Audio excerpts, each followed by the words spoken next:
This is the third lecture on the topic propositional logics for MSc IT, discrete mathematics.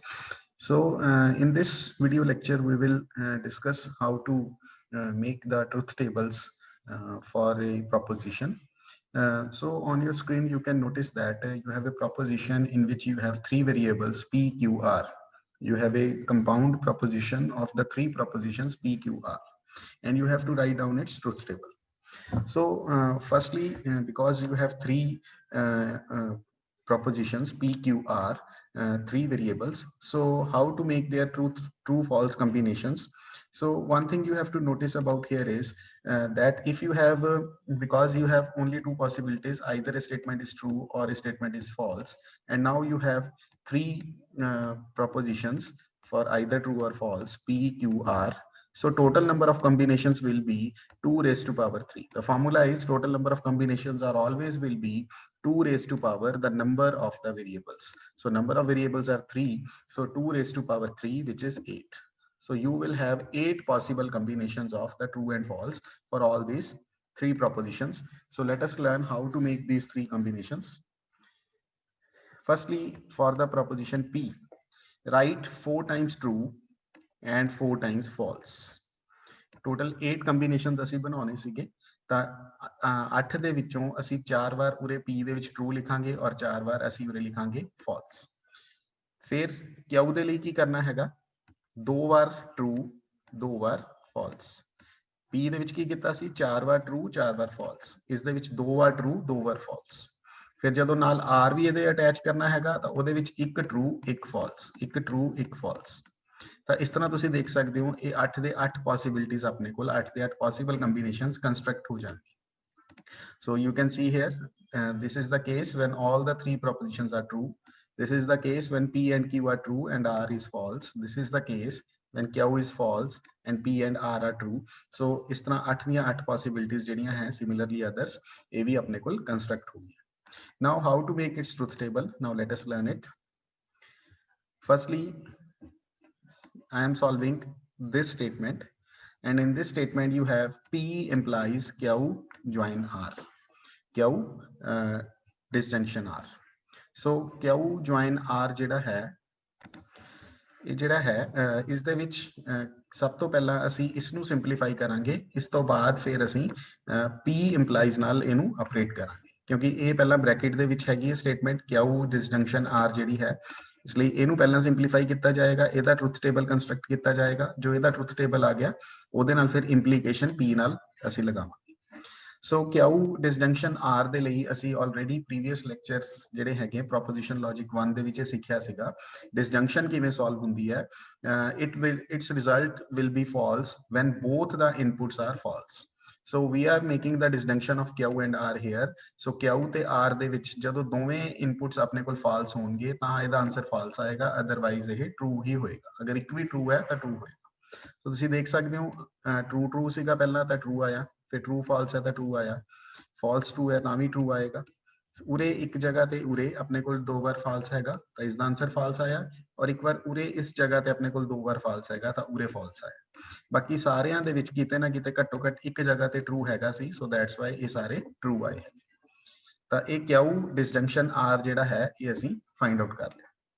ਨਾਓ ਹੁਣ ਇਸ ਦੇ ਨਾਲ implication ਕਰਨਾ ਹੈ P implies Q disjunction R. ਸੋ Q disjunction R ਵਾਲਾ column ਅਸੀਂ check ਕਰਾਂਗੇ, ਇਹ ਬਣਿਆ ਹੋਇਆ, ਔਰ P ਦਾ ਕਾਲਮ ਅਸੀਂ ਚੈੱਕ ਕਰਾਂਗੇ, ਇਹ ਬਣਿਆ ਹੋਇਆ। ਇਹਨਾਂ ਦੋਵਾਂ ਦੇ ਵਿੱਚ ਇੰਪਲੀਕੇਸ਼ਨ ਜਿਹੜੀ ਹੈ ਅਸੀਂ ਅਪਲਾਈ ਕਰਨੀ P implies Q disjunction R.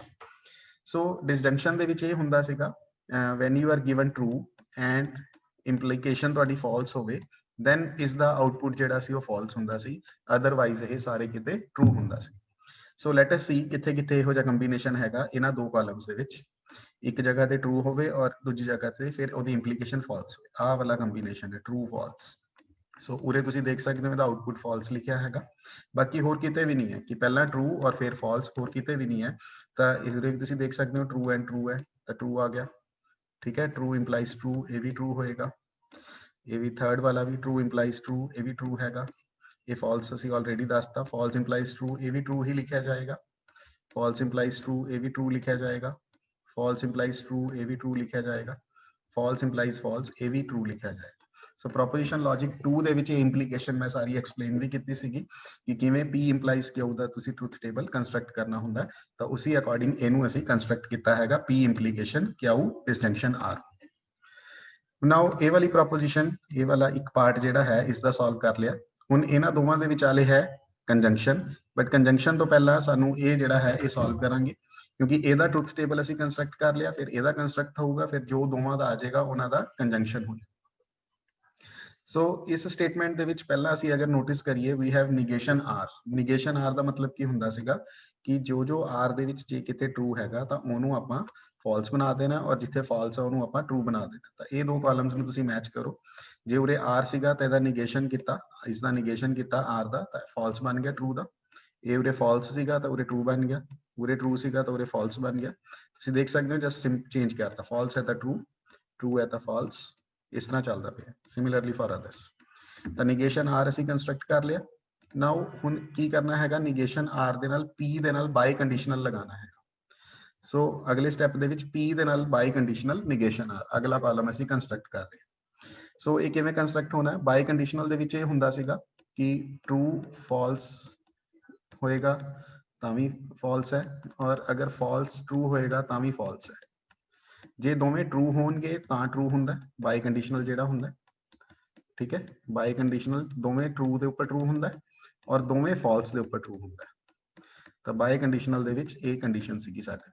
ਇਹ ਵੀ ਪ੍ਰੋਪੋਜੀਸ਼ਨ ਲੌਜਿਕ 2 ਵਾਲਾ ਜਿਹੜਾ ਲੈਕਚਰ ਹੈ ਉਹਦੇ ਵਿੱਚ ਇਹ ਬਾਈ ਕੰਡੀਸ਼ਨਲ ਬਾਰੇ ਮੈਂ ਐਕਸਪਲੇਨ ਕੀਤਾ ਸੀ। ਸੋ ਹੁਣ ਅਸੀਂ P ਦਾ ਕਾਲਮ ਇਹ ਰਿਹਾ ਔਰ ਨਿਗੇਸ਼ਨ R ਦਾ ਕਾਲਮ, ਇਹਨਾਂ ਦੋਵਾਂ ਦੇ ਵਿੱਚ ਬਾਈ ਕੰਡੀਸ਼ਨਲ ਜਿਹੜਾ ਹੈਗਾ ਅਸੀਂ ਸੋਲਵ ਕਰਨਾ ਹੈ। ਸੋ ਤੁਸੀਂ ਦੇਖ ਸਕਦੇ ਹੋ ट्रू फॉल्स बाय कंडीशनल अगर एक भी फॉल्स मतलब अगर ट्रू फॉल्स अल्टरनेट होंगे हैं तो फॉल्स ही होंगे। सैकेंड वाला तुसीं चेक करो दोवें ट्रू है तो ये ट्रू आ गया, ठीक है। तो ट्रू का आंसर सिर्फ कितने मिलना है जिथे दोवें ट्रू होंगे या दोवें फॉल्स होंगे। तो एक उरे है दोवें ये फॉल्स है, तुसीं देख सकते हो, ठीक है। तो इसका भी आंसर ट्रू आया, उरे दोवें ट्रू है तो इसका भी आंसर ट्रू आया है, ठीक है। होर कितने ट्रू आया एरिया ये दोवें फॉल्स सीगे तां ये ट्रू आया है, ठीक है। तो ट्रू वाले तुसी चेक कर लो, बाकी सारे तुसी फॉल्स हैं। अगर एक ट्रू एक फॉल्स है तो इसका आंसर फॉल्स होएगा, चाहे ट्रू पहला होवे फॉल्स बाद च होवे या फॉल्स पहला होवे ट्रू बाद च होवे तो आंसर फॉल्स होएगा। सिर्फ दोवें ट्रू ते दोवें फॉल्स ऊपर ये ट्रू होएगा। सो ये वाला जिहड़ा प्रोपोजिशन सीगा ये भी कंस्ट्रक्ट हो गया, इसदा ट्रूथ टेबल भी कंस्ट्रक्ट हो गया। हुण करना की है, इन्हां दोवें प्रोपोजिशंस दा असीं कंजंक्शन करना है। तो दैट मीनस इस कॉलम का और इस कॉलम का कंजंक्शन करना है नैक्सट स्टैप दे विच। ते कंजंक्शन दे विच की हुंदा सीगा, फिर कंजंक्शन दे विच अगर दोवें ट्रू होणगे तां ही ट्रू है, अगर एक भी फॉल्स है तां वो फॉल्स है। सो इन्हां दोवें कॉलम्स का कंजंक्शन करना है तो जिथे दोवें ट्रू हैगे उत्थे तुसीं ट्रू लिख देना हैगा। ये देखो इत्थे दोवें ट्रू है। कंजंक्शन दा टेबल जिहड़ा है ये proposition logic 1 they which explain कीता सी किवें कंस्ट्रक्ट कीता जांदा है। तो एक उरे ट्रू आ गया है और एक दोवें उरे ट्रू है, सो उरे ट्रू आ गया है। बाकी क्योंकि सारियां दे विच घट्टो घट एक फॉल्स सीगा, तुसीं चेक कर सकते हो उरे ये देखो ਇਹਦੇ ਵਿੱਚ ਇੱਕ ਫਾਲਸ ਹੈ, ਸੋ ਇਹਦਾ ਆਨਸਰ ਫਾਲਸ ਆਇਆ। ਇਹਦੇ ਵਿੱਚ ਇੱਕ ਫਾਲਸ ਹੈਗਾ, ਇਹਦੇ ਵਿੱਚ ਇੱਕ ਫਾਲਸ ਹੈਗਾ, ਸੋ ਇਹਦਾ ਆਨਸਰ ਫਾਲਸ ਆਇਆ ਹੈਗਾ, ਠੀਕ ਹੈ। ਸਿਮਿਲਰਲੀ ਇਹਦੇ ਵਿੱਚ ਇੱਕ ਫਾਲਸ ਹੈਗਾ ਤਾਂ ਇਹਦਾ ਆਨਸਰ ਵੀ ਫਾਲਸ ਆਇਆ ਹੈਗਾ। ਤਾਂ ਇਸ ਤਰ੍ਹਾਂ ਜਿਹੜਾ ਹੈ ਆਪਣੇ ਕੋਲ ਇਹ ਕੰਸਟਰਕਟ ਹੋਇਆ ਹੈਗਾ।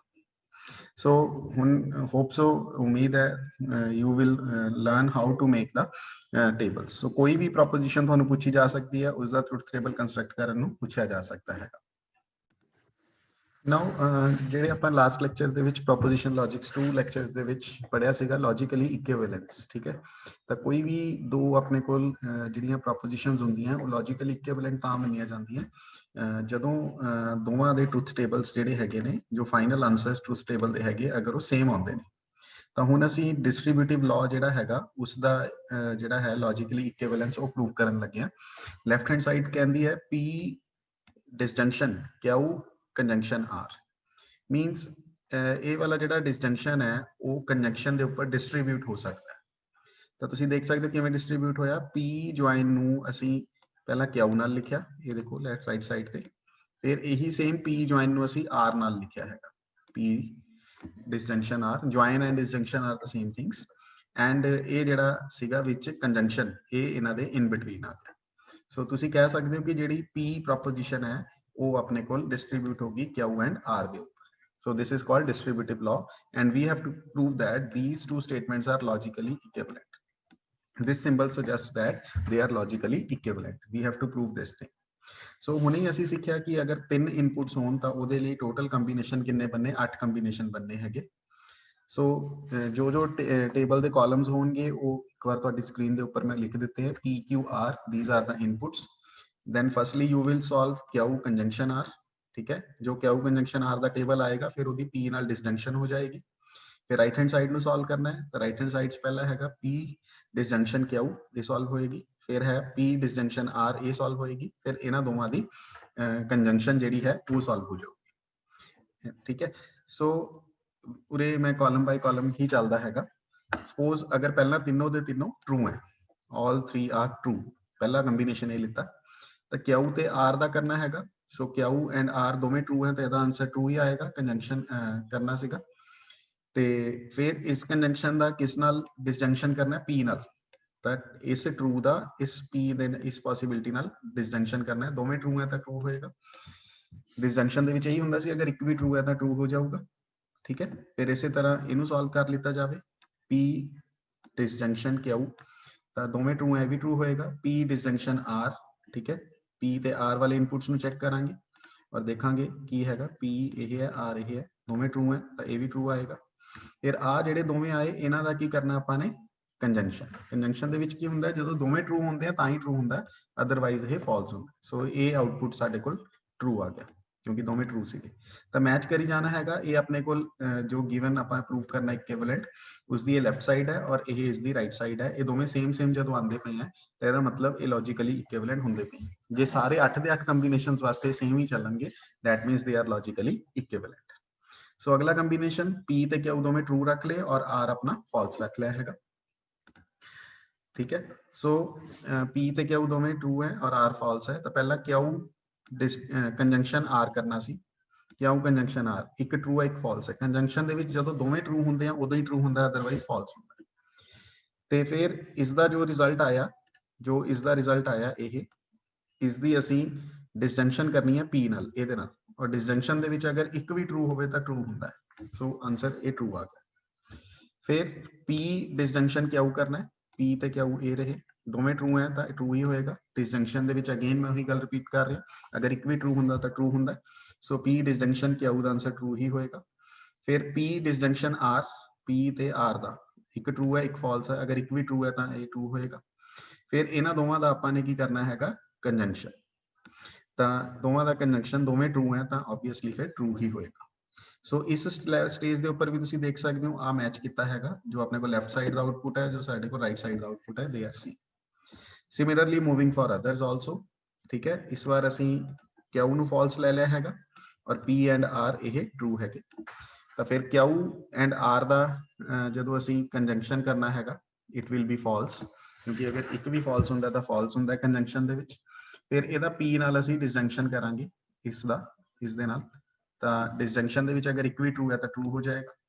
ਫਿਰ P ਤੇ Q ਦਾ ਡਿਸਜੰਕਸ਼ਨ, ਠੀਕ ਹੈ, P ਤੇ Q ਦਾ ਡਿਸਜੰਕਸ਼ਨ ਇੱਕ ਵੀ ਟਰੂ ਹੈ ਤਾਂ ਟਰੂ ਹੋ ਗਿਆ. P ਤੇ R ਦਾ ਡਿਸਜੰਕਸ਼ਨ ਇੱਕ ਵੀ ਟਰੂ ਹੈ ਤਾਂ ਟਰੂ ਹੋ ਗਿਆ, ਤਾਂ ਇਹ ਵੀ ਟਰੂ ਹੋ ਗਿਆ. ਇਹਨਾਂ ਦੋਵਾਂ ਦਾ ਫਿਰ ਅਸੀਂ ਜਦੋਂ ਕੰਜੰਕਸ਼ਨ ਕੀਤਾ ਇਹ ਵੀ ਆਪਣੇ ਕੋਲ ਕੀ ਆ ਗਿਆ ਟਰੂ ਆ ਗਿਆ, ਕਿਉਂਕਿ ਦੋਵੇਂ ਟਰੂ ਹੈ ਤਾਂ ਦੋਵੇਂ ਟਰੂਜ਼ ਦਾ ਅਗਰ ਕੰਜੰਕਸ਼ਨ ਕਰੀਏ ਤਾਂ ਟਰੂ ਹੀ ਹੁੰਦਾ. ਸਿਮਿਲਰਲੀ ਅਗਲੀ ਪੋਸਿਬਿਲਿਟੀ ਸੇਮ ਤੁਸੀਂ ਇਸੇ ਤਰ੍ਹਾਂ ਡਿਜ਼ਾਈਨ ਕਰ ਸਕਦੇ ਹੋ. ਅਗਲਾ ਕੰਬੀਨੇਸ਼ਨ ਇਹ ਲਿੱਤਾ P ਟਰੂ ਹੈ ਔਰ Q ਫਾਲਸ ਹੈ ਔਰ R ਵੀ ਫਾਲਸ ਹੈ. ਇਹ ਤੁਸੀਂ ਦੇਖ ਸਕਦੇ ਹੋ ਜਿਵੇਂ ਪ੍ਰੀਵੀਅਸ ਕੁਐਸਚਨ ਦੇ ਵਿੱਚ ਮੈਂ ਤੁਹਾਨੂੰ ਦੱਸਿਆ ਸੀਗਾ P ਪਹਿਲਾਂ 4 ਵਾਰ ਟਰੂ ਲਿਖ ਲਓ, Q 2 ਵਾਰ ਟਰੂ 2 ਵਾਰ ਫਾਲਸ, R ਇੱਕ ਵਾਰ ਟਰੂ ਇੱਕ ਵਾਰ ਫਾਲਸ, ਇੱਕ ਵਾਰ ਟਰੂ ਇੱਕ ਵਾਰ ਫਾਲਸ. ਇਹ ਉਸੇ ਤਰ੍ਹਾਂ ਚੱਲਦਾ ਪਿਆ, ਬਟ ਇਸ ਵਾਰ ਮੈਂ ਹੌਰੀਜ਼ੌਨਟਲੀ ਇੱਕ ਇੱਕ ਸਟੈਪ ਵਾਈਜ਼ ਤੁਹਾਨੂੰ ਜਿਹੜਾ ਹੈ ਇਹ ਕੰਸਟਰਕਟ ਕਰਵਾ ਕੇ ਸਮਝਾ ਰਿਹਾ ਹੈਗਾ. So similarly for the other combinations also. ਠੀਕ ਹੈ, 8 ਦੇ 8 ਕੰਬੀਨੇਸ਼ਨਸ ਤੁਸੀਂ ਦੇਖ ਸਕਦੇ ਹੋ ਆਪਾਂ ਡਿਜ਼ਾਈਨ ਕਰ ਲਏ ਹੈਗੇ. ਇਹ ਦੇਖੋ ਇਹ 8 ਦੇ 8 ਕੰਬੀਨੇਸ਼ਨ ਆਪਾਂ ਡਿਜ਼ਾਈਨ ਕੀਤੇ, ਉਹੀ 4 ਟਰੂ 4 ਫਾਲਸ, ਫਿਰ ਇਹ 2 ਟਰੂ 2 ਫਾਲਸ, 2 ਟਰੂ 2 ਫਾਲਸ, ਇੱਕ ਟਰੂ ਇੱਕ ਫਾਲਸ, ਇੱਕ ਟਰੂ ਇੱਕ ਫਾਲਸ. ਤੇ ਸਟੈਪ ਬਾਈ ਸਟੈਪ ਤੁਸੀਂ ਇਸ ਤਰ੍ਹਾਂ ਇਹਨਾਂ ਨੂੰ ਮੈਚ ਕਰੀ ਜਾਣਾ. ਔਰ ਤੁਸੀਂ ਦੇਖ ਸਕਦੇ ਹੋ ਜਿਹੜੇ ਦੋ ਸਟੇਟਮੈਂਟਸ ਅਸੀਂ ਪ੍ਰੂਵ ਕਰਨੀਆਂ ਸੀ ਉਹਦੇ ਕਾਲਮਸ ਆ ਤੁਸੀਂ ਰੈੱਡ ਬਾਕਸਿਸ ਦੇ ਵਿੱਚ ਤੁਸੀਂ ਚੈੱਕ ਕਰ ਸਕਦੇ ਹੋ, ਮੈਚ ਕਰ ਸਕਦੇ ਹੋ. ਸਟੈਪ ਬਾਈ ਸਟੈਪ ਇਹ ਸੇਮ ਹੈਗੇ. ਤਾਂ ਜਦੋਂ ਦੋਵਾਂ ਦੇ ਟਰੂਥ ਟੇਬਲ ਸੇਮ ਬਣਦੇ ਹੋਣ ਇਹਦਾ ਮਤਲਬ these two statements are logically equivalent. So in this way you can prove the distributive law.